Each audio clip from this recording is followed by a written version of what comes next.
నమస్తే, this is Sourya. Welcome to our channel. ప్రస్తుతం బంగారం రేటు భారీ స్థాయిలో పెరిగిపోయింది. మరి ఇలాంటి సందర్భంలోని ఏదైతే డబ్బులు ఊరికే రావు ఎవరికి అనే ఒక యాడ్ తోని తన బ్రాండ్ ప్రమోషన్ ని తానే చేసుకుంటూ ఉన్న లలిత జ్యువెలరీస్ ఓనర్ ఎవరైతే ఉన్నారో మరి ఆయనకి సంబంధించి గట్టి ఆరోపణలు వినిపిస్తూ ఉన్నాయి. ఇచ్చిన గోల్డ్ లోన క్వాలిటీ లేదు, అలాగే అందులో మోసం ఉంది. ఏదైతే బంగారం తీసుకున్నామో అందులో చాలా వరకు ప్లాస్టిక్ కలుస్తుంది, తరుగుంది అది అని చెప్పేసి కూడా ఒక ఉదంతం మనం చూసాము. మరి ఈ బంగారం పెరిగిన సమయంలోనే ఇది బయటికి రావడం గురించి అయితే చర్చలు జరుగుతూ ఉన్నాయి. సో దానికి సంబంధించి ఎలాంటి కేసు వేశారు, అలాగే తర్వాత ఇలాంటి కేసెస్ ఏమైనా ఇంకా బయటకు వచ్చే ఛాన్స్ ఉందా అనే దాని గురించి కూడా చర్చ నడుస్తుంది. మరి దీనికి సంబంధించి బ్రీఫ్ డీటెయిల్స్ ఇవ్వడానికి ఈ రోజు మనతో పాటు ప్రముఖ సీనియర్ అనలిస్ట్ కృష్ణకుమారి గారు ఉన్నారు. వారితో మాట్లాడేద్దాం. నమస్తే అమ్మా. నమస్తే అమ్మ. గోల్డ్ రేట్ చాలా పెరిగిపోయింది, చాలా అంటే చాలా. ఇప్పుడు సామాన్యుడు కొనలేని పరిస్థితి చూస్తూ ఉన్నాము. మరి డబ్బులు ఎవరికి ఊరికే రావు అనే యాడ్ ప్రతి ఇంట్లోనే మొబైల్ ఫోన్ తీసినా, పేపర్ తీసినా, ఎక్కడ తీసినా కూడా ఇంత ఎత్తున యాడ్స్ కనిపిస్తూ ఉంటాయి. మరి గోల్డ్ అంటేనే క్వాలిటీ చూసుకొని చెక్ చేసుకొని కొనుక్కుంటాం మనం, ఒక గ్రామ్ కొన్నా కూడా. సో దానికి సంబంధించి మీరు ఏమంటారు? అంటే ఈ మధ్యన లేటెస్ట్ గా మనం చూసాము ఒక కేసు, బంగారంలోని ప్లాస్టిక్ కలుస్తుంది, గాజులు ఇంత వెయిటింగ్ మేము తీసుకున్నాం, ఇది లాస్ అయ్యాము అని చెప్పేసి అంటారు. సో మరి ఇంకా ఏమైనా అలాంటివి బయటకు వచ్చే ఛాన్స్ ఏమైనా ఉంది అని అంటారు? అసలు దీన్ని మీరు ఎట్లా అభివర్ణిస్తారు? అసలు ఎంతవరకు ఈ కేసు రావటమే కొంచెం విచిత్రం. అసలు బంగారంలో ప్లాస్టిక్ కలవటం ఏంటండి? బంగారం లోపల ప్లాస్టిక్ ని పెట్టి దాని కింద పైన బంగారం పెట్టేసేసి లోపల ప్లాస్టిక్ పెట్టారు అనేది ఒక అభియోగం. అంటే జరగడానికి అవకాశం ఉన్నది. లోపల ప్లాస్టిక్ ఉందని మీకు ఎట్లా తెలిసింది? అసలు మీ లోపల ప్లాస్టిక్కే మీకు కనిపిస్తే, అంటే మీరు ఆ ఉంగరం కానీ ఆ గాజు కానీ ఏదైనా ఇరిగితే మీకు లోపల ప్లాస్టిక్ కనిపిస్తే అసలు ఈ పాటి భూమి ఆకాశం ఏకమయ్యేది కాదు. ఆయన కరిగించినప్పుడు ప్లాస్టిక్ గోల్డ్ అంత మెల్ట్ చేసినప్పుడు ఒకవేళ మెల్ట్ చేస్తేనే కదా అసలు ఇంకా మెల్టింగ్ గిల్టింగ్ దాకా స్టోరీ రాలా.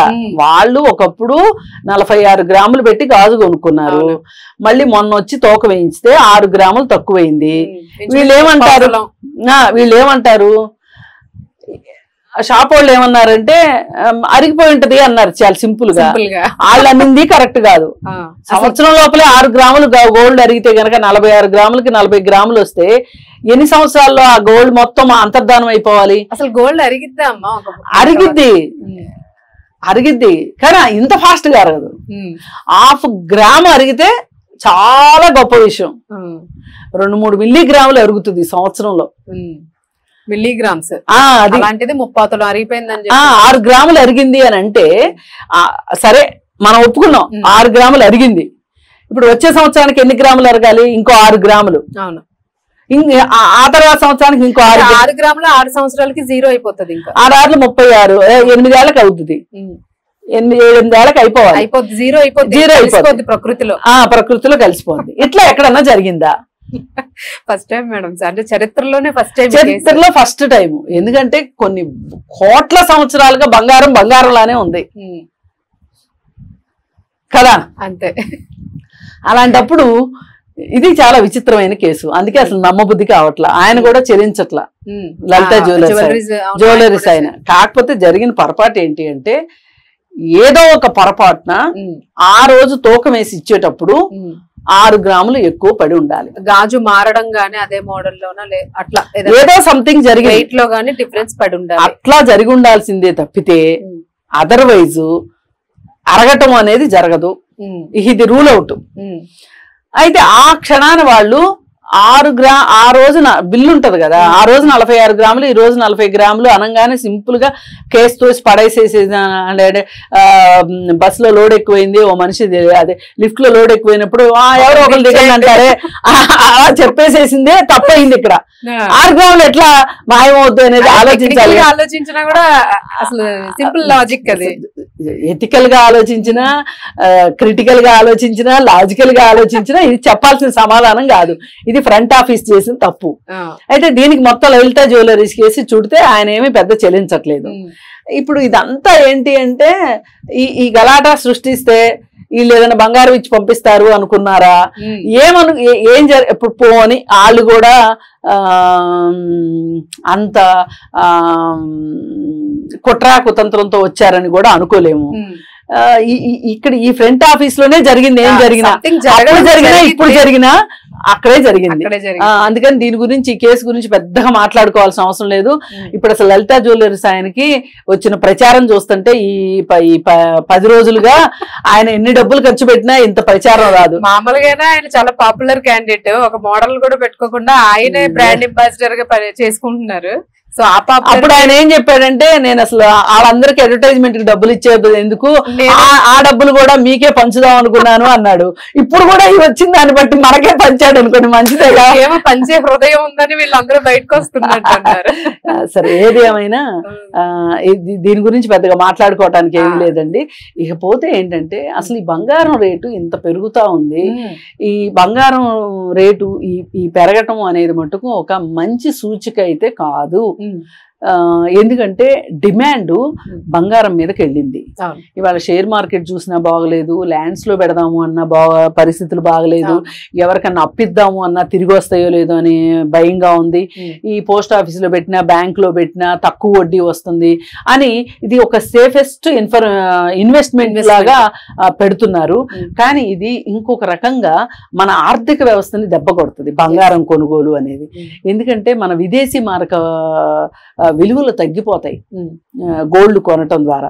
అందుకే ఇప్పుడు తనిష్క్ వాళ్ళు ఎవరో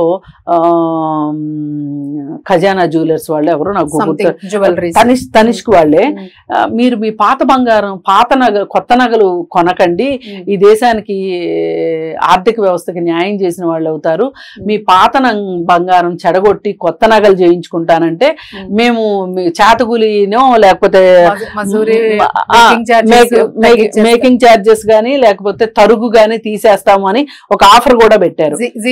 జీరోలో తీసుకుంటాము అని చెప్పారు. అది నిజంగా మంచి అంటే దేశభక్తికి సంబంధించిన విషయం లాగా మాట్లాడారు వాళ్ళు. ఇది కూడా కొంచెం ఆలోచించాల్సిన విషయమే. వ్యాపార కోణం ఏం లేదంటారు దాని వెనక? వాళ్ళలో వ్యాపార కోణం ఏముంటది అంటే పాత బంగారం కదా. అవును, పాత బంగారం తీసుకొని కొత్త బంగారం ఇస్తా ఉంటున్నారు. కొత్త నగలు చేయించుకోండి, పాత నగలు తీసుకొని పాత నగలు చెడగొట్టుకొని. ఇప్పుడు మామూలుగా మనం పాత నగలు చెడగొట్టి కొత్త నగలు చేయించుకోవాలంటే ఏం ఆలోచిస్తాము? మేకింగ్ ఛార్జెస్ పోతాయి నంబర్ 1, నంబర్ 2 తరుగు పోతుంది. ఈ 2 పోతాయి అనే ఉద్దేశంతో మనం పాత నగలుగా ఉంచేసుకుంటాం, వేయాల్సి వస్తుంది. ఎలా ఆలోచిస్తాము? ఇప్పుడు వాళ్ళు చెప్పిన దాని ప్రకారం మీరు కొత్తగా బంగారం కొనుక్కొని కొత్త మోడల్ చేయించుకోవటం కంటే కూడా పాత నగల్ని చెడగొట్టి కొత్త నగలుగా మార్చుకోండి, మేము దానికి సంబంధించి మీకు నష్టం లేకుండా చేస్తాము, ఇది దేశభక్తిని కూడా చాడుతుంది అన్నట్లు చెప్పుకుంటా వచ్చారు. మరి దీని వెనక ఒక నిగూఢమైన అర్థమే ఉంది. అదేదో జనరల్ గా ఎవరు అంటే తనిష్క్ వాళ్ళు, అంటే తనిష్క్ టాటా వాళ్ళదండి. టాటా గ్రూప్ ఎంతన్నా దేశభక్తి ఎక్కువనే ఉంటుంది. ఈ రకంగా చూసుకొని అనవసరంగా బంగారం వెంట పడే కన్నా కూడా బంగారము ఒక ఇన్వెస్ట్మెంట్ లాగా చూడకుండా ఆర్నమెంట్ లాగా చూసాము ఇప్పటి వరకు. ఆర్నమెంట్ లాగానే చూసి ఇన్వెస్ట్మెంట్ కి వేరే మార్గం చూసుకుంటాం మంచిది. లేకపోతే ఒకవేళ చూసుకుంటే కూడా జాగ్రత్త కోసం చేయాల్సింది ఏంటి అంటే, మనము లాకర్ సిస్టమ్ పెట్టుకోవాలి.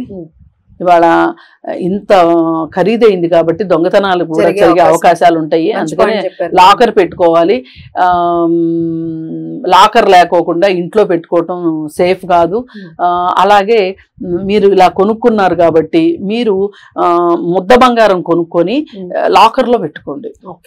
ఇప్పుడు చేపించుకున్నారనుకోండి, అది వేసుకోవాలనిపిస్తుంది. వేసుకున్నారు అనుకోండి, ఇంట్లో పెట్టుకున్నారు అనుకోండి, ఇవాళ సేఫ్టీ లేదు. ఆ మధ్య ఒకసారి బంగారం రేట్లు సడన్ గా పెరిగినప్పుడు మంగళసూత్రాల దొంగతనాలు విపరీతంగా జరిగినాయి. ఒకే రోజు 29 దొంగతనాలు జరిగినాయి, చైన్ సిస్టమ్ లాగా. అందులో కొన్ని గోల్డ్ తో ప్రాణాలు పోగొట్టుకున్న వాళ్ళు కూడా ఉన్నారు, గోల్డ్ అనుకుని. సరే, ఏది ఏమైనా విలువైన దాన్ని కాపాడుకోవటం కూడా కొంచెం కష్టం. అందుకని మీరు లాకర్ అన్నా తీసుకోండి, ముద్ద బంగారం కొనుక్కోండి. అదైతే మీకు ఎక్కడా లాస్ రాదు. మళ్ళీ రేపొద్దున ఒకవేళ ఫ్యూచర్ లో బంగారం చేయించుకోవాలనుకున్నప్పుడు కూడా మీకేమి ఎప్పుడు మోడల్స్ అప్పుడు మారుతా ఉంటాయి కాబట్టి అవసరాన్ని బట్టి చేయించుకోవటం ఇలా చేసుకుంటే ఇదొక ఇన్వెస్ట్మెంట్ లాగా పనికొస్తుంది. కానీ టూ మచ్ ఇన్వెస్ట్మెంట్ కూడా కరెక్ట్ కాదు. కాదు, అవును. అంటే ఏది పెరిగినా కూడా మళ్ళీ విరుగుతుంది కాబట్టి ఒక మీడియం లెవెల్లోనే ఉంటే బెటర్. ఉంటే మంచిది. అమ్మ ఇంకొక పాయింట్ మీరు ఏమంటారంటే ఇప్పుడు బంగారము వెండి రేటు, వెండికి కూడా చాలా రేట్ పెరిగిపోయింది. అలాగే బంగారం కొనుక్కోలేని వాళ్ళు వెండి వస్తువులు మంచి మంచి మోడల్స్ లోనే కొనుక్కుంటూ ఉన్నారు. ఇప్పుడు పెళ్లిళ్ళలో కూడా పెద్ద పెద్ద ఫంక్షన్స్ లో కూడా పెడుతున్నారు. సో మీరేమంటారంటే ఇన్వెస్ట్ చేయడానికి ఈక్వల్ గా పెరుగుతూ వస్తుంది. బంగారం అంటే అసలు ఒకప్పుడు, వెండి అంటే ఒకప్పుడు లెక్క ఉండేది కాదు. ఇప్పుడు అలాంటిది వెండిని కూడా చాలా మోసపడి కొంటున్నారు. మీ ఒపీనియన్ మీరేం చెప్తారు దాని గురించి, ఏం సజెస్ట్ చేస్తారు? వెండి కూడా ఇన్వెస్ట్మెంట్ కి పనికొస్తుంది, ఇంట్లో ఆర్నమెంట్స్ కి పనికొస్తుంది.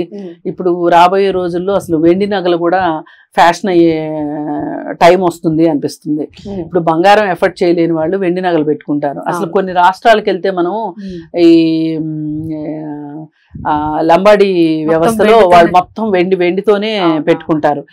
కడియాల దగ్గర నుంచి, గొలుసుల దగ్గర నుంచి వాళ్ళు రకరకాల అసలు చాలా గమ్మత్తైన మోడల్స్, గమ్మత్తైనవి వాళ్ళ దగ్గర చూస్తాము.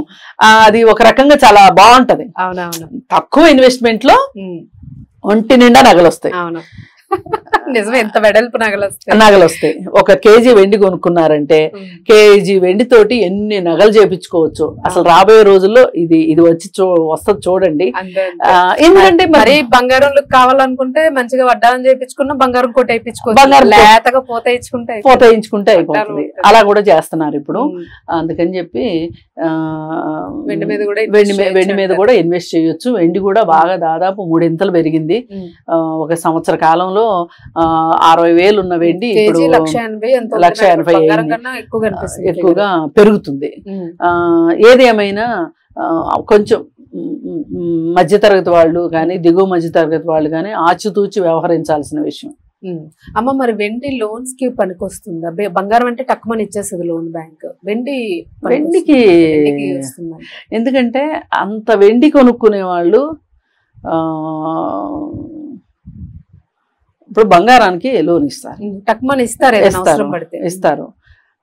కిలో వెండి 1,80,000. 1,80,000 పెట్టి మనం వెండి కొనుక్కొని మనం లోన్కి వెళ్ళాం అనుకోండి, మార్వాడి వాళ్ళు అట్లాంటి వాళ్ళు తీసుకుంటారు తప్పితే బ్యాంకుల వాళ్ళు, ఎందుకంటే వాళ్ళకి లాకర్ సిస్టమ్ చాలా ఇబ్బంది అయిపోతుంది. అందుకని వాళ్ళకి ప్లేస్ చాలా ఇంపార్టెంట్, స్పేస్ చాలా ఇంపార్టెంట్. అందుకని చెప్పి అలాంటి అవకాశం లేదు. మార్వాడీలు పెట్టుకుంటారు, ఎప్పటి నుంచో మార్వాడీలు, ఆఖరికి మెట్టెలతో సహా పెట్టుకుంటారు మార్వాడీలు. వాళ్ళంత దొంగలు ఇంకొకళ్ళు లేదు. ఎందుకంటే సామాన్యంగా బ్యాంకుల్లో మంగళసూత్రం ఒకటి, మెట్టెలు ఒకటి